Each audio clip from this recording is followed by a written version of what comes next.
മഴക്കാലത്ത് എങ്ങനെയൊക്കെ നിങ്ങളുടെ കയ്യിലെ ഫോൺ സംരക്ഷിക്കാം?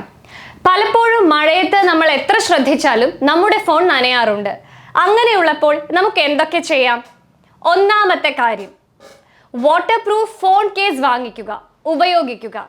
ഇത് വെള്ളം വീണാൽ ഉണ്ടാകുന്ന ഈർപ്പത്തിൽ നിന്ന് ഫോണുകളെ സംരക്ഷിക്കും.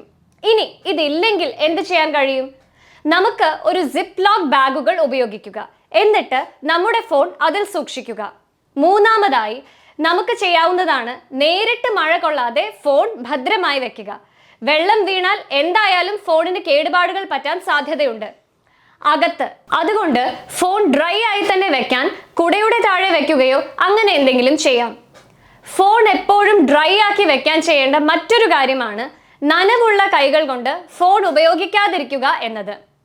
ഇനി അഥവാ നനഞ്ഞാൽ തന്നെ ടവൽ ഉപയോഗിച്ച് വെള്ളം തുടച്ചു കളഞ്ഞതിന് ശേഷം മാത്രം ഫോൺ ഉപയോഗിക്കുക. വേറൊരു കാര്യം എന്താണെന്ന് വെച്ചാൽ ഫോൺ പോലുള്ള ഇലക്ട്രിക് സാധനങ്ങൾ സൂക്ഷിക്കാനായി ഒരു വാട്ടർ പ്രൂഫ് പൗച്ചോ ബാഗോ കൊണ്ടു നടക്കുക എന്നതാണ്. ശക്തമായി മഴ പെയ്യുന്ന സമയത്തൊക്കെ ഈ പൗച്ചുകൾ വളരെ ഉപകാരപ്രദമാണ്. ഇതെല്ലാം ചെയ്തിട്ടും നമ്മുടെ ഫോൺ നനഞ്ഞാലോ? നമുക്ക് എന്തൊക്കെ ചെയ്യാൻ പറ്റുമെന്ന് നോക്കാം. പെട്ടെന്ന് തന്നെ ചിന്തിച്ച് പ്രവർത്തിക്കുക എന്നതാണ് ആദ്യം ചെയ്യേണ്ടത്. ആദ്യം തന്നെ നനഞ്ഞ സ്ഥലത്ത് നിന്നും ഫോൺ എടുത്ത് മാറ്റി വെക്കുക. അതിനുശേഷം ഫോൺ സ്വിച്ച് ഓഫ് ചെയ്ത് വെക്കുക.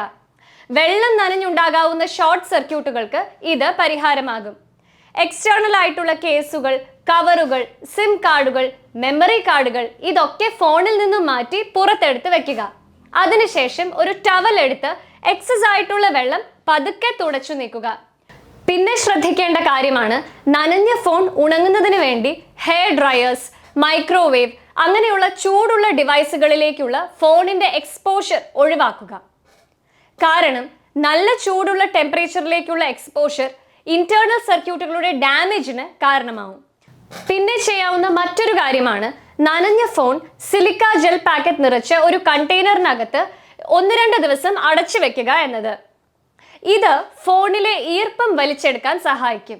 ഇതെല്ലാം ചെയ്തിട്ടും ഫോണിന് എന്തെങ്കിലും കേടുപാടുകൾ പറ്റിയിട്ടുണ്ടെങ്കിൽ ഒരു പ്രൊഫഷണലിനെ സമീപിക്കുന്നതാണ് ഏറ്റവും അനുയോജ്യമായിട്ടുള്ള കാര്യം. അല്ലെങ്കിൽ ഫോൺ നന്നാക്കുന്ന ഏതെങ്കിലും നല്ല സർവീസ് സെന്ററുകളിൽ കൊടുക്കുക. അപ്പോൾ നിങ്ങളുടെ ഫോൺ നല്ല ശ്രദ്ധയോടെ സൂക്ഷിക്കുക.